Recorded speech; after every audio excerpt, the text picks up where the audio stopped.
नमस्कार साथियों, हमारे YouTube चैनल IQ रैंकर पर आपका स्वागत है। हम राज्यपाल के बारे में 2 क्लास ले चुके हैं और आज हमारी तीसरी क्लास है। हमने जो दूसरी क्लास थी उसमें हम आर्टिकल 155 में आ रहे थे और आर्टिकल जो 155 है, आर्टिकल जो 155 है उसमें राज्यपाल की नियुक्ति, और नियुक्ति हमें पता है कि कौन करता है, राष्ट्रपति करता है। और राष्ट्रपति की जो नियुक्ति से संबंधित जो कई आयोग थे, जैसे सरकारिया जो आयोग है, पुंछी आयोग है, राजमन्नार आयोग है, उसकी हमने बात की थी। पुंछी आयोग के बारे में हमने बात की थी कि जो पुंछी आयोग है इसका जो गठन हुआ था 2007 में हुआ था, और इसकी जो इन्होंने जो रिपोर्ट दी थी वो 2010 में दी थी।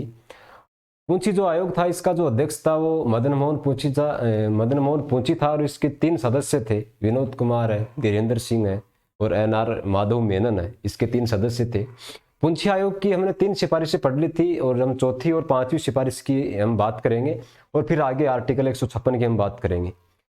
हमने 3 सिफारिशों के बारे में बता दिया था कि पुंछी आयोग की जो पहली सिफारिश ये थी कि एक तो राज्यपाल का कार्यकाल निश्चित होना चाहिए।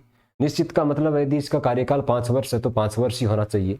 और सबसे जो इम्पोर्टेंट जो मैंने बात बताई थी वो ये बताई थी कि जो राज्यपाल जो होता है वो इनकी नियुक्ति कौन करता है, राष्ट्रपति करता है, लेकिन इनको उठाता भी कौन है, इनको उठाती भी केंद्र सरकार है। केंद्र सरकार में राष्ट्रपति उठाता है। लेकिन पुंछी आयोग ने सिफारिश की थी जो राष्ट्रपति जो होता है वो राज्यपाल को उठाता है, और नियुक्ति भी कौन करता है, राष्ट्रपति करता है। लेकिन पुंछी आयोग ने सिफारिश की थी कि इनको उठाने की जो इच्छा है ना वो केंद्र सरकार पर नहीं छोड़े, केंद्र सरकार के पास नहीं होनी चाहिए, ये इच्छा थी। ये पहली सिफारिश थी। और दूसरी जो सिफारिश ये थी कि जो राज्य की जो विधानसभा होती है उससे जो पारित जो विधेयक होते हैं उस पर राज्यपाल को 6 माह के अंदर निर्णय लेना चाहिए। ये दूसरी सिफारिश थी। जो तीसरी सिफारिश ये थी कि राज्यपाल के पास ऐसा अधिकार होना चाहिए कि वो राज्य सरकार के बगैर राज्य सरकार के मंत्री के खिलाफ मुकदमा चला सके। और आर्टिकल 155 में जो पुंछी आयोग की हम बात कर रहे थे उसमें चौथी जो सिफारिश थी पुंछी आयोग की, 5 सिफारिशें थी कुल, हमने 3 की बात कर ली थी। और यदि आपको सिफारिश का जो वीडियो देखना तो वो सेकंड हमारी क्लास देखिए। सेकंड क्लास में हमने पुंछी आयोग की बात की। तो पुंछी आयोग की 2 ही सिफारिशें बची जो मैं आपको बता देता हूँ। हम पुंछी आयोग की यदि बात करें,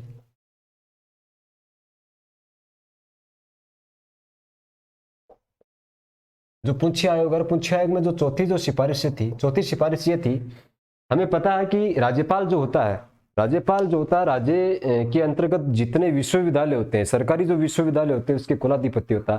हमें पता है जैसे हमारे राजस्थान में राजस्थान यूनिवर्सिटी है, राजस्थान विश्वविद्यालय, उसके कुलपति तो हो रहा, लेकिन जो कुलाधिपति होते हैं वो राज्यपाल होते हैं। किसी भी राज्य की यदि बात करें तो राज्यपाल जो होते हैं वो अपने विश्वविद्यालय, जैसे राज्य के अंतर्गत जितने विश्वविद्यालय होते हैं, बड़ी जो विश्वविद्यालय होते हैं, उसके जो कुलाधिपति होते हैं वो कौन होते हैं, वो राज्यपाल होते हैं।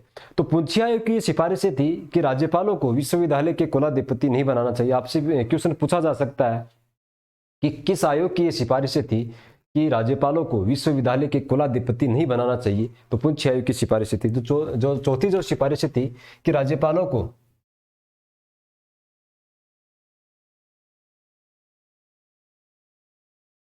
राज्यपालों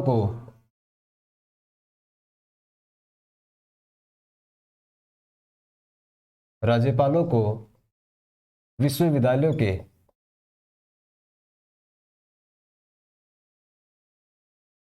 कुलाधिपति नहीं बनाना चाहिए, नहीं बनाना नहीं बनाना चाहिए। चौथी सिफारिश ये थी। जो पांचवी सिफारिश जो पुंछी आयोग की सिफारिश थी, हमें पता है कि राष्ट्रपति को आर्टिकल 61 के तहत महाभियोग प्रक्रिया से हटाया जाता है, जो संसद के किसी भी सदन में लाया जा सकता है। पुंछी आयोग की ये सिफारिश थी कि राष्ट्रपति की तरह महाभियोग प्रक्रिया से राज्यपाल को भी उसी प्रक्रिया से हटाया जाए। तो आपसे क्वेश्चन पूछा जा सकता है कि किस आयोग की सिफारिश थी कि राज्यपाल को भी राष्ट्रपति की तरह महाभियोग प्रक्रिया से हटाया जाए। तो ये पुंछी आयोग की सिफारिश थी। जो पांचवी सिफारिश ये थी कि राज्यपालों को भी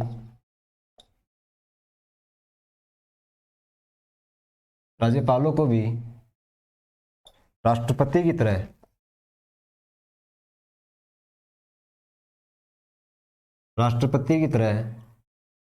महाभियोग प्रक्रिया से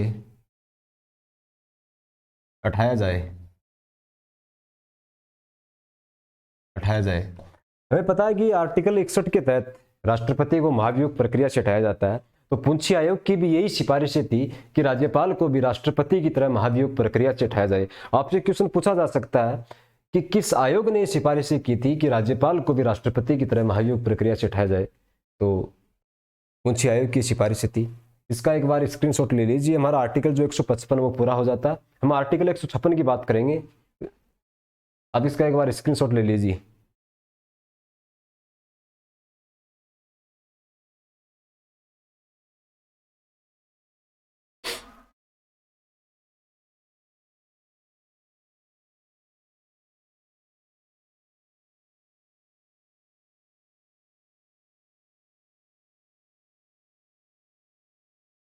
हम आगे जो आर्टिकल जो 156 है, आर्टिकल 156 में क्या है? राज्यपाल का कार्यकाल है, राज्यपाल के कार्यकाल से संबंधित है। यदि मैं बात करूं आर्टिकल जो 156 है उसमें राज्यपाल का कार्यकाल मतलब पदावधि है। जो आर्टिकल 156 है, आर्टिकल 156, आर्टिकल 156 में राज्यपाल का कार्यकाल, राज्यपाल का कार्यकाल या फिर पदावधि, पदावधि का मतलब होता है पद की अवधि। ठीक है, हमें पता है कि राज्यपाल का जो कार्यकाल होता है, कार्यकाल कितना होता है राज्यपाल का? राज्यपाल का जो कार्यकाल होता है वो 5 वर्ष का होता है। कितना होता है? 5 वर्ष का होता है। अब इसकी नियुक्ति कौन करता है? आर्टिकल 155 में हम इसी की बात कर रहे थे कि आर्टिकल 155 में नियुक्ति कौन करता है? राष्ट्रपति करता है। इसकी नियुक्ति कौन करता है? इसकी नियुक्ति है वो राष्ट्रपति करता है। कौन करता है? राष्ट्रपति ही करता है। इसको पद से कौन उठाता है? राष्ट्रपति उठाता है। और इनका स्थानांतरण कौन करता है? ट्रांसफर कौन करता है? एक राज्य से दूसरे राज्य में इनको कौन भेजता है? राष्ट्रपति भेजता है। इसको उठाता भी कौन है? उठाता भी कौन है इसको? राष्ट्रपति उठाता है। कौन उठाता है? राष्ट्रपति उठाता है। और इसका जो स्थानांतरण है,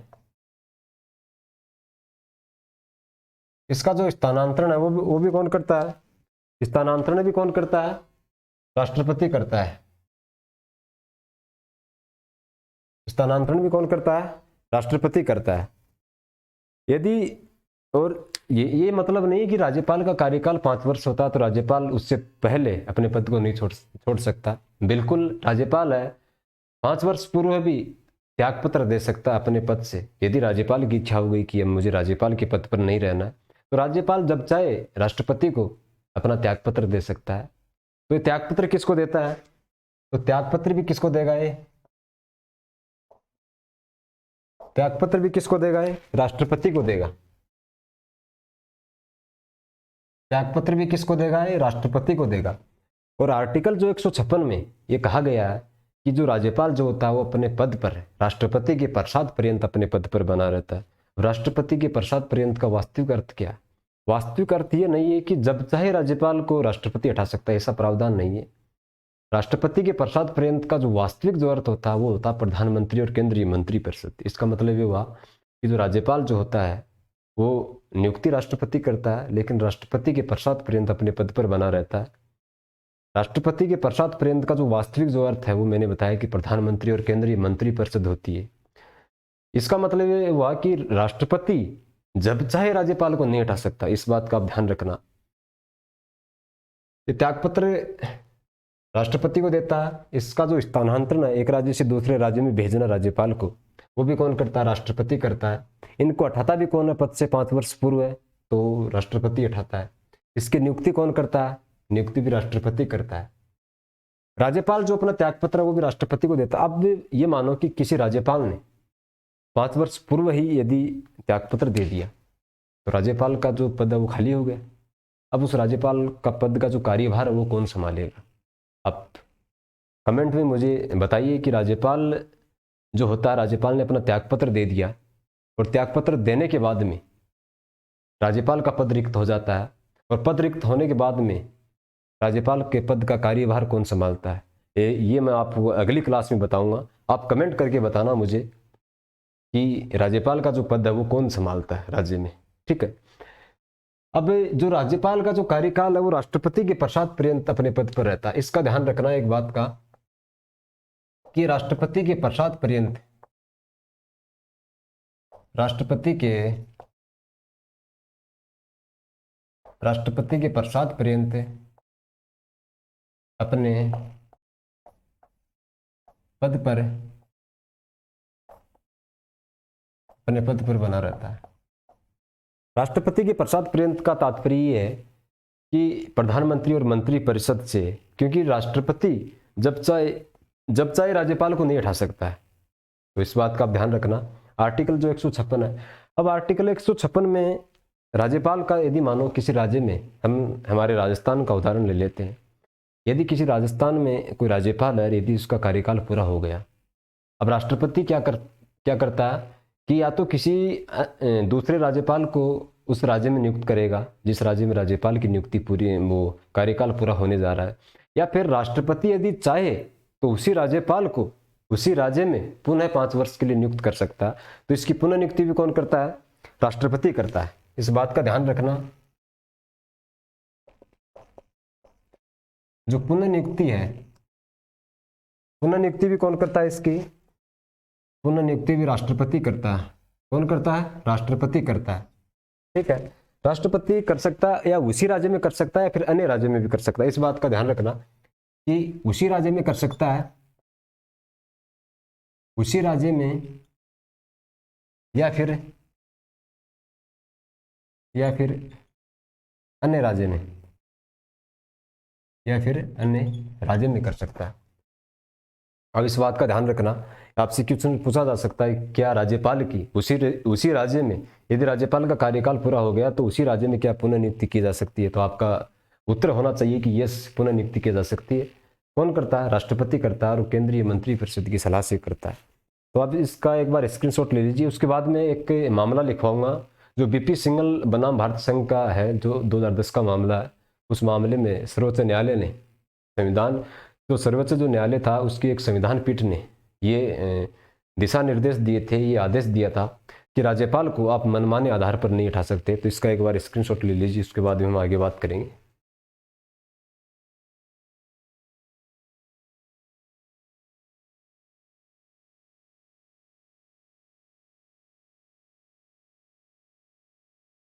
जो राज्यपाल का जो कार्यकाल वो आपको सही दिखाई नहीं दे रहा है।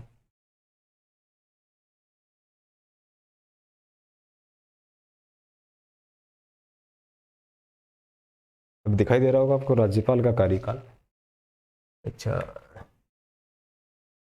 आर्टिकल 156 में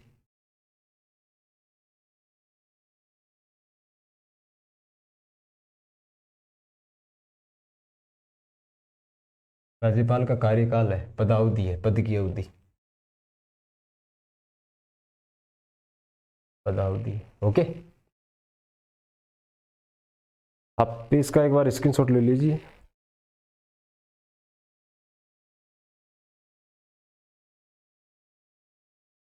आर्टिकल 156 में यदि बात करें, राज्यपाल के संबंध में ही यदि हम बात करें, भारत के संविधान में यदि कोई विवादों से घिरा यदि कोई पद है तो वह राज्यपाल का है। इसीलिए एक बीपी सिंघल बनाम भारत संघ वाद हुआ था 2010 में। इस बात का ध्यान रखना, बीपी सिंघल बनाम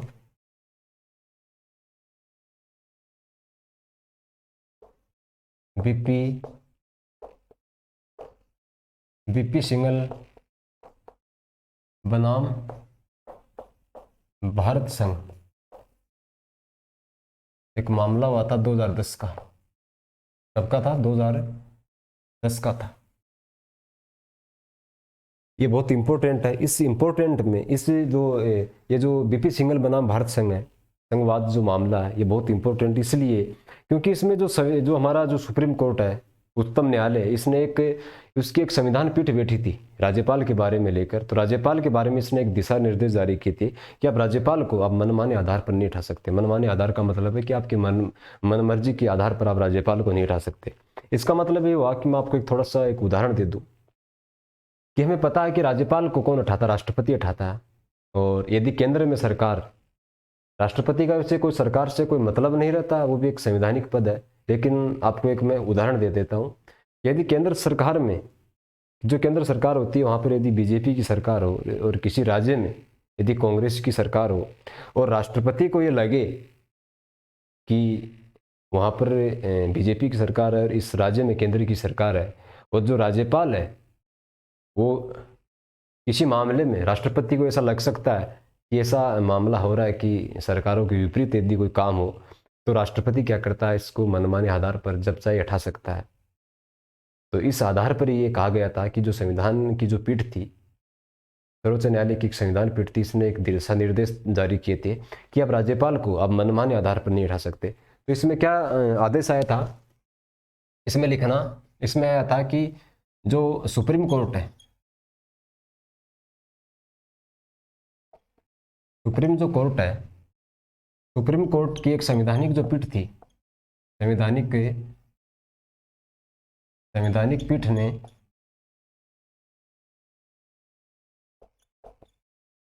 ये आदेश जारी किया था, आदेश जारी किया था कि आप राज्यपाल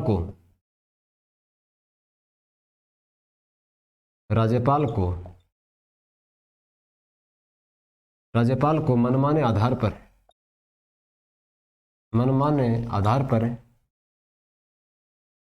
नहीं हटा सकते, मनमाने आधार पर नहीं हटा सकते। ये बीपी सिंघल बनाम भारत संघवाद 2010 का मामला था, जिसमें सुप्रीम कोर्ट ने आदेश जारी किया था कि अब राज्यपाल को आप मनमाने आधार पर नहीं हटा सकते। ये आर्टिकल जो हमारा 156 है यहाँ पर पूरा होता है। आप इसका एक बार स्क्रीनशॉट ले लीजिए। आर्टिकल 157 की हम बात करेंगे, जल्दी से जल्दी लो, इसका स्क्रीनशॉट लो, फिर आगे बात करेंगे हम।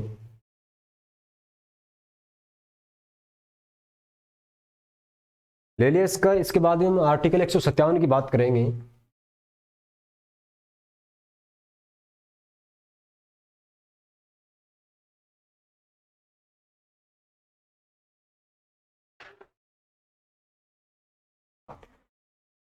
आर्टिकल जो 157 है, अनुच्छेद जो 157, आर्टिकल 157 में क्या है, इसमें राज्यपाल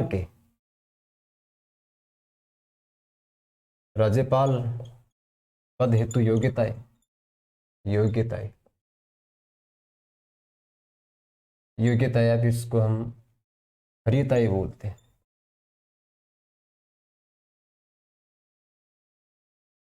आर्टिकल जो 157 है, आर्टिकल 157 में हमें पता है कि राज्यपाल के पद के लिए योग्यताएं होती है। योग्यता का मतलब होता है एलिजिबिलिटी। हमें पता है कि एक कोई भी पद हो, उस पद के लिए हमसे योग्यताएं मांगी जाती है, चाहे वो किसी भी डिपार्टमेंट में हो या फिर कोई भी आप पद मानो, तो उसके लिए योग्यताएं होनी जरूरी है। उसी प्रकार से राज्यपाल पद के लिए भी इसमें योग्यताएं मांगी गई है। आर्टिकल 157 में है राज्यपाल पद के लिए योग्यता। योग्यता में क्या, पहली जो योग्यता वो ये, यदि भारत में है, हम भारत की बात कर रहे हैं, तो सबसे पहले ये होना चाहिए कि भारत का नागरिक होना चाहिए। अब भारत का नागरिक किस प्रकार से होना चाहिए, इस बात का आपको ध्यान रखना चाहिए। मैं आपसे एक क्वेश्चन पूछूं, क्या कोई विदेशी नागरिक है, यदि वो भारत में रह रहा है, उसके बाद भारत की नागरिकता है, क्या वो राज्यपाल बन सकता है? तो आपका उत्तर होना चाहिए यस, बिल्कुल वो बन सकता है। भारत का नागरिक तो होना चाहिए, इसमें योग्यता ये मांग रखी है कि भारत का नागरिक होना चाहिए, लेकिन इसमें ये दे रखा है कि मूल रूप से होना चाहिए, अर्थात जन्म से कोई जरूरी नहीं है, मूल रूप से होना चाहिए। यदि कोई विदेशी नागरिक है और यदि वो भारत में रह रहा है, भारत की नागरिकता उसके पास है, तो भारत के किसी भी राज्य में राज्यपाल बनने की योग्यता भी रखता है। ये क्या है कि राज्यपाल है वो 35 वर्ष की उसकी न्यूनतम आयु होनी चाहिए। मतलब मैंने मिनिमम आयु बताई है, जो एज होती है वो 35 वर्ष होनी चाहिए। राज्यपाल पद के लिए इसमें अधिकतम आयु का कोई प्रावधान नहीं है। अधिकतम आयु का मतलब होता है कि आप 35 वर्ष से ऊपर चाहे कितने के भी हो, आप यदि आप 100 वर्ष के हो तो भी आपको राज्यपाल बनाया जाएगा, ये इसमें योग्यता में लिखा है। और राज्यपाल पद के लिए एक तो शैक्षणिक योग्यता और अधिकतम आयु का कोई प्रावधान नहीं, संविधान में साफ साफ लिखा है कि इसमें एक तो शैक्षणिक योग्यता का मतलब होता है कि वो पढ़ा लिखा वो कहाँ तक है, इसके कोई ज़रूरी नहीं है, ये कोई योग्यता में नहीं है। यदि कोई अनपढ़ व्यक्ति है तो भी वो राज्यपाल बन सकता है। ये भारत देश की विडंबना है कि कांस्टेबल बनने के लिए व्यक्ति को कॉलेज चाहिए, 12वीं पास चाहिए, लेकिन एक राज्य में जो राज्य का प्रथम नागरिक होता है उसके लिए सिर्फ कोई शैक्षणिक योग्यता का कोई प्रावधान नहीं है। ये भारत देश की विडंबना। चलो हम आगे बात करेंगे। जो योग्यता है उसमें पहली जो योग्यता है वो ये है कि भारत का नागरिक होना चाहिए। भारत का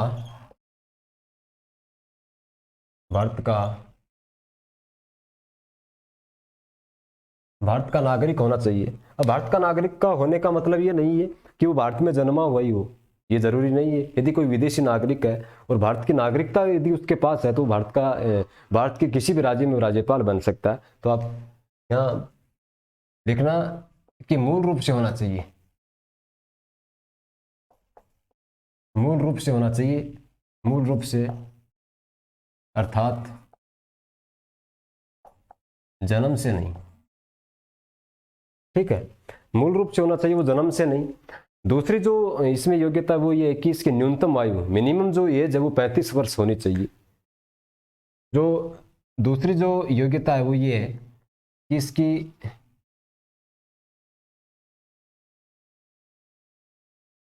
जो न्यूनतम जो आयु है वो 35 वर्ष होनी चाहिए। कितनी होनी चाहिए? 35 वर्ष होनी चाहिए, 35 वर्ष होनी चाहिए।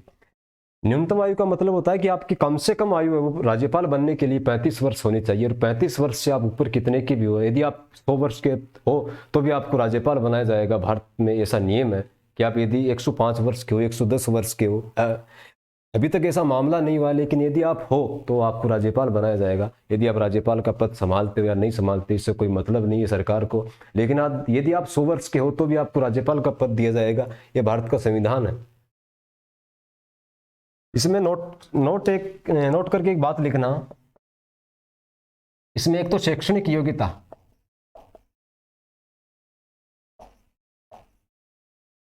शैक्षणिक योग्यता व अधिकतम आयु का कोई प्रावधान नहीं है। अधिकतम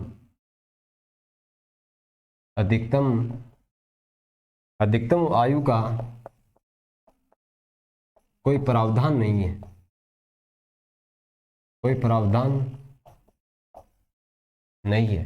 ठीक, आप समझे बात कि शैक्षणिक योग्यता और अधिकतम आयु का कोई प्रावधान नहीं है। एक भारत के किसी भी राज्य में आपको राज्यपाल बनने के लिए आपको पढ़ा लिखा हुआ कोई जरूरी नहीं है, लेकिन एक कांस्टेबल बनने के लिए आपको पढ़ना पड़ेगा। ये भारत देश की विडंबना है।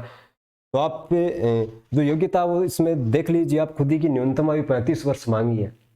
तो लगभग जो परीक्षा की जो तैयारी करने वाले हैं वो उनमें से अधिकतर 85% बच्चे वो राज्यपाल की योग्यताएं रखते हैं मेरे हिसाब से। कि 35 वर्ष तो उम्र हो वैसे ही हो गई, तैयारी करते करते ही हो गई 35 वर्ष तो। और भारत की नागरिकता सबके पास है और 35 वर्ष सबकी हो गई, तो फिर शैक्षणिक योग्यता तो मांग ही नहीं रखी है।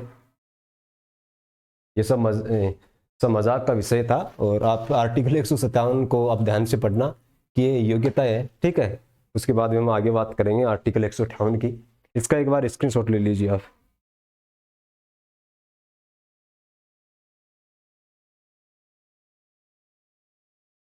ले लिया स्क्रीनशॉट?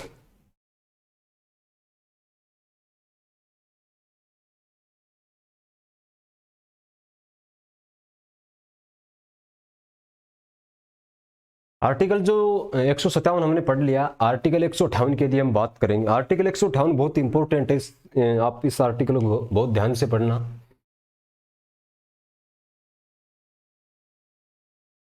आर्टिकल 158 है,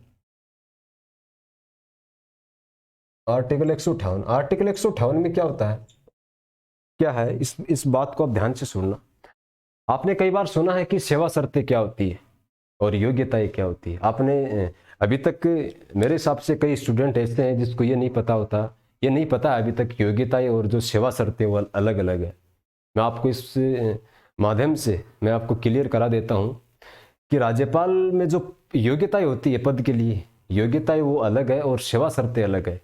योग्यता का मतलब ये होता है कि आपको कोई पद दिया जाएगा, और पद का मतलब ये होता है कि आपके मतलब कोई भी पद हो, उस पद के लिए लायक हो या नहीं हो, वो होती है योग्यता।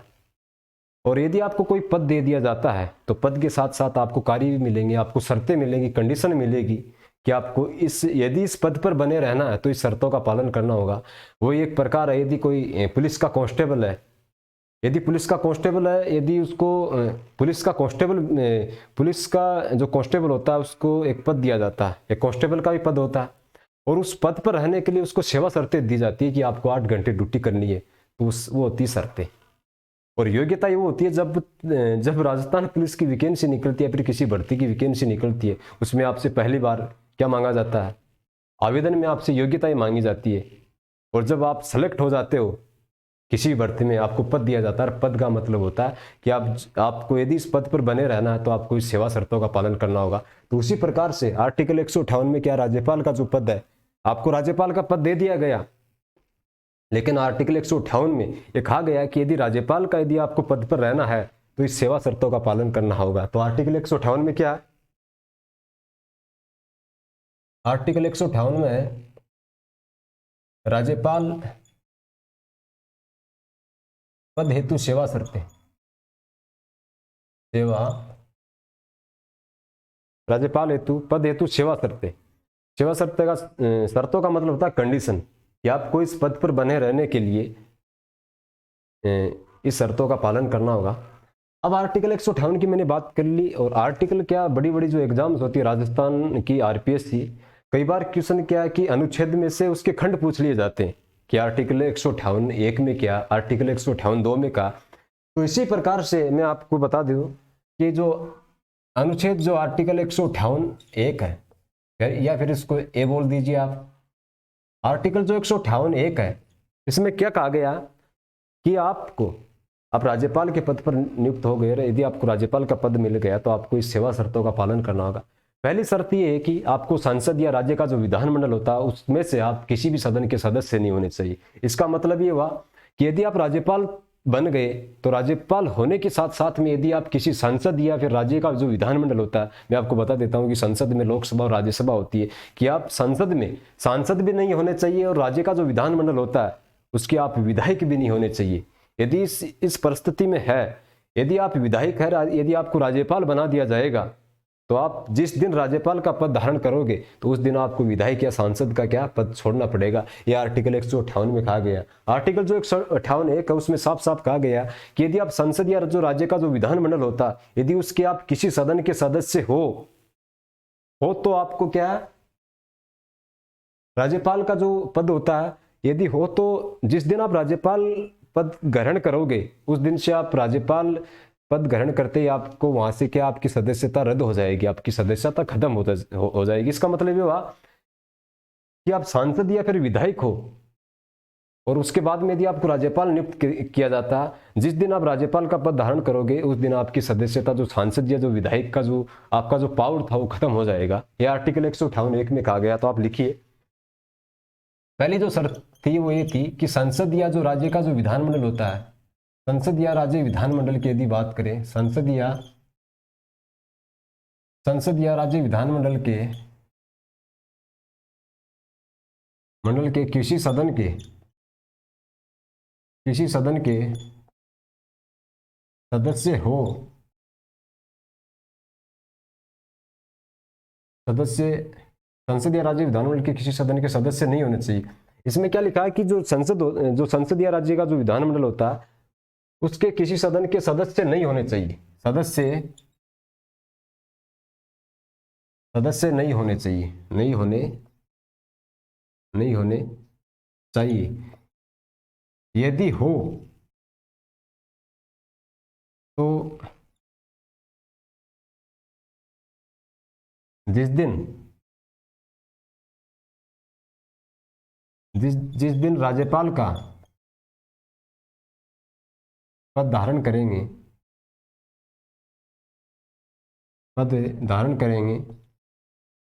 उस दिन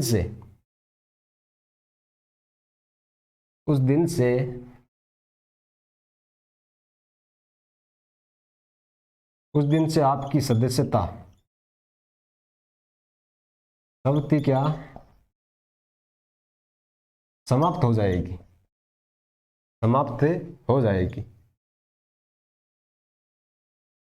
हो जाएगी। इसका मतलब आप समझे, आर्टिकल 158 में मैंने आर्टिकल 158 एक में या फिर आर्टिकल 158 इसको आप ए बोल दीजिए। मैंने समझा दिया कि आपको राज्यपाल पद पर बने रहना है, तो आप राज्यपाल के पद पर बने रहना, तो आपको संसद या राज्य विधानमंडल का किसी सदन का सदस्य नहीं होना चाहिए। इसका मतलब ये हुआ कि संसद में कौन बैठता है, सांसद बैठते हैं, तो आपको सांसद भी नहीं होने चाहिए और आप किसी राज्य में विधायक भी नहीं होने चाहिए। यदि ऐसी परिस्थिति है कि आप विधायक है या फिर सांसद है, आप जिस दिन राज्यपाल का पद धारण करेंगे उस दिन से आपकी क्या सदस्यता, क्या संवति क्या समाप्त हो जाएगी। ये आर्टिकल 158 ये क्या, ये सेवा शर्त है। आपसे क्वेश्चन पूछा जा सकता है कि राज्यपाल के संबंध में आप सेवा शर्तों के बारे में आपको ऑप्शन दे दिए जाएंगे, तो पहली बात ये ध्यान रखना कि ये सेवा शर्तों में आता। दूसरा जो आर्टिकल जो अनुच्छेद है आर्टिकल 158(2), मैं आपको पॉलिटी वो बेसिक्स से लेकर बहुत हाई लेवल तक करवाऊंगा। आप आर्टिकल 158(2) की यदि बात करूं तो आर्टिकल 158(2) में सेवा शर्तों का उल्लेख किया गया। इसमें क्या कहा गया, इसमें कहा गया कि आर्टिकल 158(2) में वह किसी लाभ का पद धारण नहीं करेगा। इसका मतलब आप समझे, इसका मतलब ये हुआ कि आप राज्यपाल तो हो ही, राज्यपाल के साथ साथ ऐसा कोई पद धारण नहीं करेंगे जिससे आपकी क्या सैलरी आती हो, पैसा मिलता हो। इसका मतलब आप समझे कि राज्यपाल जो होता है, राज्यपाल को हमें पता है कि सैलरी मिलती है, और राज्यपाल सैलरी के साथ साथ उसको सैलरी तो मिलती है, लेकिन राज्यपाल क्या होता है कि जो राज्य के अंतर्गत जो विश्वविद्यालय होते हैं उसके कुलाधिपति होते हैं, तो राज्यपाल को विश्वविद्यालय के कुलाधिपति होने के लिए कोई अलग से वेतन नहीं मिलता। ये लाभ का पद नहीं माना जाएगा। अब इस बात का ध्यान रखना कि वह लाभ का पद धारण न करे, कि आप राज्यपाल तो बन गए लेकिन उसके साथ ऐसा कोई पद धारण नहीं करे जिसको आपको सरकार से सैलरी मिलती हो। आप एक ही पद धारण करेंगे जिससे सैलरी मिलेगी, वो कौन सा होगा, वो राज्यपाल का पद होगा। तो राज्यपाल के पद के साथ आप ऐसा पद धारण नहीं कर सकते कि आपको अलग से सैलरी मिलती हो। क्या हमें पता है कि हम एक साथ में 2 सरकारी नौकरी नहीं कर सकते, वही बात यह है। यदि आप राजस्थान पुलिस में हो तो आप साथ साथ में कोई फौज की नौकरी नहीं कर सकते, कोई सेंटर की नौकरी नहीं कर सकते। यदि आप राजस्थान पुलिस में हो तो आप राजस्थान पुलिस की ही सैलरी मिलेगी आपको, आप 2 नौकरी साथ में नहीं कर सकते। वही बात यहाँ कही गई है कि आर्टिकल 158(2) में यदि वो राज्यपाल के साथ साथ वो लाभ का पद धारण नहीं करेगा, लाभ का पद का मतलब ये हुआ कि उसको कोई पैसा ना मिलता हो, कोई आय ना आती हो, ऐसा कोई पद धारण नहीं करेंगे। और मैं आपको बता दूं कि जो राज्यपाल जो होता है वो विश्वविद्यालय के कुलाधिपति होते हैं, तो कुलाधिपति होने के लिए उनको कोई अलग से कोई वेतन नहीं मिलता है, उसको सिर्फ राज्यपाल के तौर पर ही वेतन दिया जाता है। तो आर्टिकल 158(2) में क्या लिखा कि वह लाभ का पद धारण नहीं करेगा, वह लाभ का पद है, वह लाभ का पद है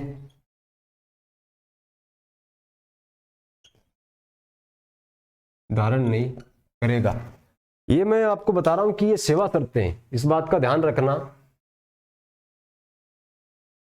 राज्यपाल से आपके राज्यपाल के संबंधित के बारे में, राज्यपाल से संबंधित आपको सेवा शर्तें पूछी जा सकती है। आर्टिकल 158 आपसे अनुच्छेद भी पूछे जा सकते हैं, बड़ी बड़ी एग्जाम्स में अनुच्छेद पूछे जाते हैं, उसके खंड पूछे जाते हैं। आर्टिकल 158(1) में क्या लिखा हुआ है कि वो संसद या राज्य विधानमंडल के किसी भी सदन का सदस्य नहीं होना चाहिए। यदि सदस्य है तो जिस दिन आप राज्यपाल का पद धारण करेंगे उस दिन से आपकी क्या सदस्यता समिति समाप्त हो जाएगी। और आर्टिकल 158(2) में क्या लिखा हुआ है कि वो लाभ का पद नहीं माना, कोई लाभ का पद धारण न करे। लाभ का पद का मतलब ये हुआ कि आप राज्यपाल के साथ साथ ऐसा कोई पद धारण नहीं करे जिससे आपको क्या सैलरी मिलती हो। मतलब लाभ, राज्यपाल की एक सैलरी आती है तो राज्यपाल के अलावा ऐसा कोई पद धारण नहीं करे कि उसको कोई सरकार सैलरी देती हो। तो इस बात का ध्यान रखना। यह है केवल राज्यपाल पद हेतु ये सेवा शर्तें, ये 2 सेवा शर्तें याद रखना, ये बहुत इंपॉर्टेंट है, कई बार क्वेश्चन पूछा जाता है, बहुत इंपॉर्टेंट है। ये सभी एग्जाम्स के लिए, रिट के लिए भी ये इंपॉर्टेंट है, और राजस्थान की जितनी भी एग्जाम्स है उसके लिए बहुत इंपॉर्टेंट, आप इसका ध्यान रखना। राजस्थान सीटी है उसके बारे में बहुत, अब इसका ध्यान रखना है। इसका एक बार स्क्रीनशॉट ले लीजिए, आर्टिकल 158 के बारे में हम आगे बात करेंगे।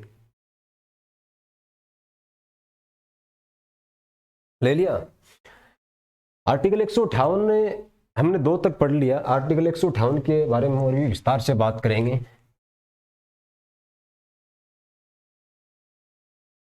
अब मुझे ये बताओ कि राज्यपाल को वेतन कहाँ से मिलता है। राज्यपाल को वेतन तो मिलता ही है, कि वेतन कहाँ से मिलता है और कितना मिलता है। आप मुझे कमेंट में ये करके बता देना कि राज्यपाल को जो वेतन है वो कितना मिलता है। आप कमेंट बॉक्स में अपना उत्तर दीजिए। आर्टिकल जो हमने आर्टिकल 158(2) तक बात कर ली थी उसमें है सेवा शर्तें। अब आर्टिकल 158(3) की बात करेंगे।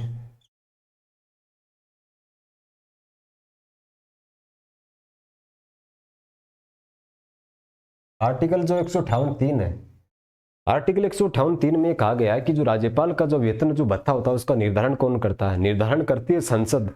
आपसे क्वेश्चन पूछा जा सकता है कि राज्यपाल के वेतन भत्तों का जो निर्धारण वो कौन करती है?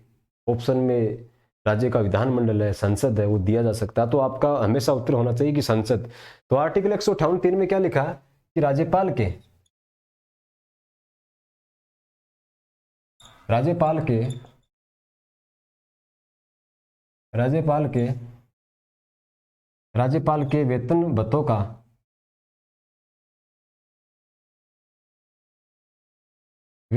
जो निर्धारण है वो कौन करती है? वो संसद करती है। कौन करती है? संसद करती है। इस बात का ध्यान रखना। निर्धारण कौन करती है? संसद करती है। ये आर्टिकल 158(3) में साफ साफ लिखा हुआ है कि राज्यपाल के वेतन भत्तों का निर्धारण कौन करती है? संसद करती है। अब मुझे ये बताओ कि राज्यपाल का जो वेतन दिया जाता है वो कहां से दिया जाता है? भारत इसको केंद्र सरकार से मिलता है फिर राज्य सरकार से मिलता है? अब इस बात का ध्यान रखना। मैं आपको बता देता हूं कि जो राज्यपाल का जो वेतन दिया जाता है वो राज्य की संचित निधि से दिया जाता है, हम जिसको समेकित निधि बोलते हैं। और एक बात इससे भी इंपॉर्टेंट ये बात है कि राज्यपाल को पेंशन मिलती है। पेंशन कहां से दी जाती है? भारत की संचित निधि या समेकित निधि से दी जाती है। अब इस बात का ध्यान रखना कि राज्यपाल को जो वेतन दिया जाता है, राज्यपाल को वेतन कौन देता है? राज्यपाल को जो वेतन देता है वो राज्य की संचित निधि से दिया जाता है। राज्य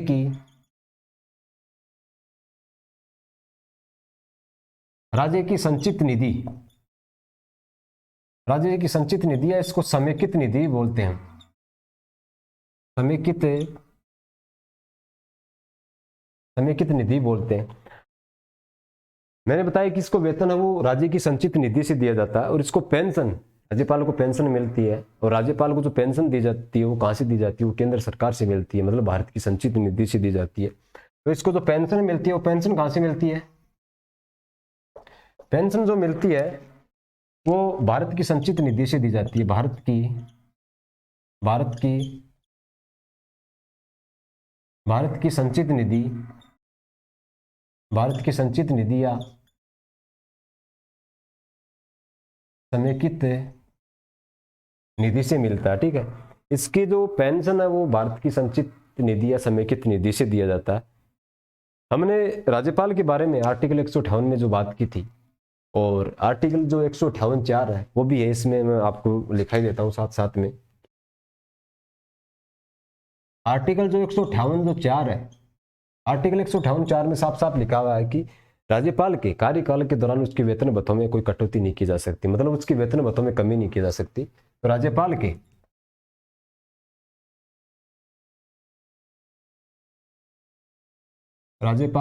कार्यकाल के दौरान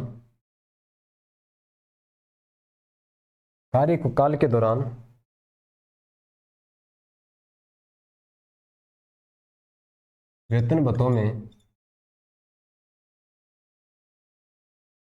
कटौती नहीं की जा सकती। कटौती नहीं की जा सकती। हमने बता दिया कि आर्टिकल जो 158(4) है उसमें क्या है कि राज्यपाल का जो वेतन भत्ता मिलता है उसमें कटौती नहीं की जा सकती। इसका एक बार स्क्रीनशॉट ले लीजिए, उसके बारे में आगे हम और भी बात करेंगे।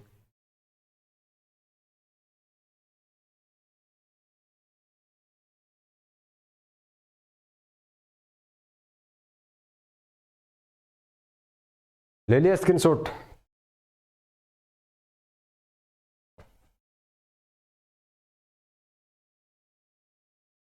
अब हमारे संविधान में यदि अनुसूचियों की बात करें तो हमारे संविधान के प्रारंभ में 8 अनुसूचियां थी, अब वर्तमान में 12 अनुसूचियां। जो संविधान की जो दूसरी अनुसूची के बारे में हमें पता है कि उसमें भारत की जो विभिन्न पदाधिकारी है, जैसे राष्ट्रपति है, राज्यों के राज्यपाल है, उसके वेतन भत्तों का उल्लेख दिया गया। तो आपसे क्वेश्चन पूछा जा सकता है कि राज्यपाल के जो वेतन भत्तों का जो उल्लेख है वो कौन सी अनुसूची में मिलता है? तो दूसरी जो अनुसूची है राज्यपाल के वेतन भत्तों से संबंधित है। ठीक है, तो आप इसका लिखना है कि जो दूसरी जो अनुसूची है,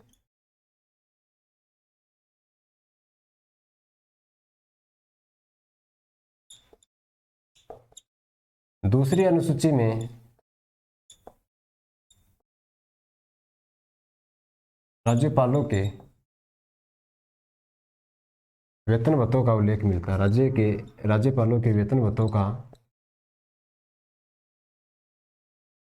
उल्लेख है वेतन भत्तों का उल्लेख मिलता है। ठीक है। और आर्टिकल 153 में हमने पढ़ा था कि इसमें एक राज्यपाल का पद होगा, और हमने एक 7वां संविधान संशोधन पहली पहली क्लास में हमने पढ़ा था कि 7वां संविधान संशोधन 1956 के माध्यम से ये प्रावधान किया गया था कि आप एक ही व्यक्ति को 2 या 2 से अधिक राज्यों का राज्यपाल बना सकते हो, मतलब संयुक्त राज्यपाल बना सकते हो। अब यदि कोई आपसे क्वेश्चन पूछ ले कि संयुक्त राज्यपाल जो होता है उसको वेतन किस हिसाब से मिलता है, यदि मानो कोई एक राज्यपाल है और वो राजस्थान का भी राज्यपाल है, यदि उत्तर प्रदेश का भी राज्यपाल है, तो उसको वेतन किस हिसाब से मिलेगा।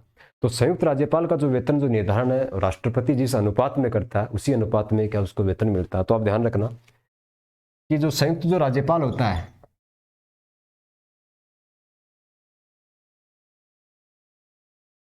संयुक्त राज्यपाल को संयुक्त राज्यपाल को जो वेतन है राष्ट्रपति राष्ट्रपति जिस हिसाब से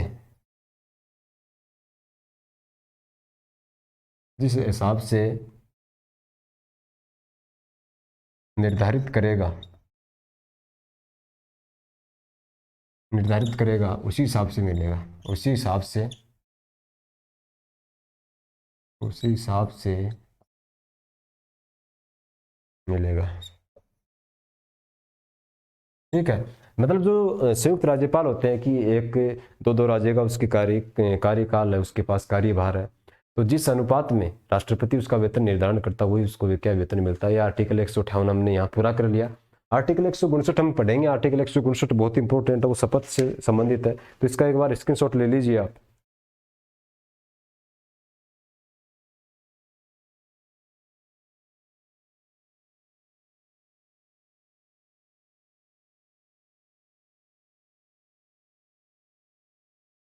स्क्रीनशॉट ले लिया इसका। आर्टिकल जो 159 है हम उसकी बात करेंगे।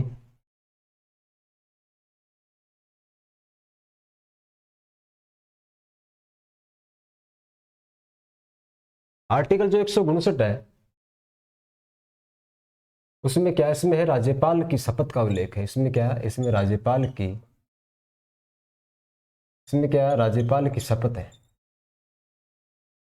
राज्यपाल की शपथ है। हमें पता है कि जब कोई पद धारण करता है तो उससे पहले उसको शपथ दिलाई जाती है। जिस प्रकार से राष्ट्रपति को शपथ कौन दिलाता है केंद्र में, तो जो सर्वोच्च जो न्यायालय होता है, उच्चतम जो न्यायालय होता है, सुप्रीम कोर्ट जो होता है, वो उसका मुख्य न्यायाधीश दिलाता है शपथ, तो वो दिलाता है। उसी प्रकार से राज्य में जो राज्यपाल जो होता है, तो राज्यपाल को शपथ कौन दिलाएगा कि जिस राज्य में वो राज्यपाल पद की शपथ ले रहा, तो उस राज्य का जो हाई कोर्ट होता है उसका मुख्य न्यायाधीश दिलाता है। अब आपके मन में एक सवाल उठ रहा होगा, यदि उस राज्य में मुख्य न्यायाधीश नहीं हो, तो यदि मुख्य न्यायाधीश नहीं हो उसकी अनुपस्थिति में कौन दिलाएगा, जो न्यायालय का जो उच्चतम उच्च जो न्यायालय होता है, हाई कोर्ट जिसको हम बोलते हैं, उसका जो सबसे वरिष्ठ जो न्यायाधीश होता है ना, वो राज्यपाल को शपथ दिलाएगा। और राज्यपाल अपने संविधान के प्रति शपथ लेता है, जनता के कल्याण की शपथ लेता है। तो हम बात करेंगे आर्टिकल 159 की। इसमें क्या राज्यपाल की शपथ है। अब राज्यपाल को शपथ कौन दिलाता है, राज्यपाल को जो शपथ दिलाता है वो संबंधित राज्य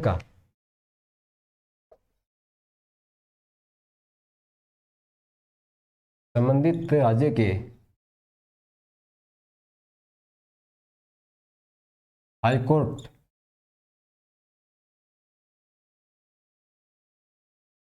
उच्च न्यायालय उच्च न्यायालय के मुख्य न्यायाधीश क्या शपथ दिलाता है। और मुख्य न्यायाधीश यदि नहीं हो, मुख्य न्यायाधीश की अनुपस्थिति में न्यायालय का जो वरिष्ठ जो न्यायाधीश होता है, वरिष्ठ न्यायाधीश क्या शपथ दिलाता है, शपथ शपथ दिलाता है। यदि हम राज्यपाल की शपथ की बात करें, जो आर्टिकल जो 159 है, उसमें राज्यपाल को जो शपथ है वो कौन दिलाता है? संबंधित राज्य का जो हाईकोर्ट होता है उसको मुख्य न्यायाधीश दिलाता है, और यदि वो नहीं हो तो कौन दिलाएगा? तो सबसे जो वरिष्ठ न्यायाधीश है वो दिलाएगा। जो राज्यपाल जो होता है वो किसकी शपथ लेता है? वो संविधान के प्रति शपथ लेता है, अपने कर्तव्यों का पालन करने के लिए, और जनता के कल्याण की शपथ लेता है। जो राष्ट्रपति जो होता है ना, वो राष्ट्रपति जो शपथ लेता है वो जनता के कल्याण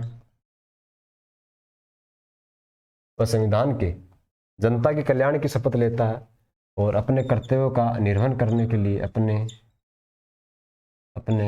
कर्तव्यों का अपने कर्तव्यों का मतलब होता है कि जिसको राज्यपाल का पद दिया गया, उससे संबंधित जितने भी कार्य है वो अपने ईमानदारी से वो करेगा, और जनता के कल्याण का मतलब होता है कि वो जनता की सेवा करेगा। तो दोस्तों, आज हमने आर्टिकल 159 तक हम आ गए हैं, और आर्टिकल हम कल 160 से शुरू करेंगे। ये आज हमारी राज्यपाल से संबंधित तीसरी क्लास थी। यदि आपको ये क्लास पसंद आई है तो आप इसको शेयर कीजिए, लाइक कीजिए, और हमारे चैनल को सब्सक्राइब कीजिए। आपका हम मिलते हैं अगली क्लास में। राज्यपाल की जो चौथी क्लास है वो लेकर आएंगे, बहुत शानदार क्लास लेकर आएंगे। इसके लिए आपको धन्यवाद, थैंक यू।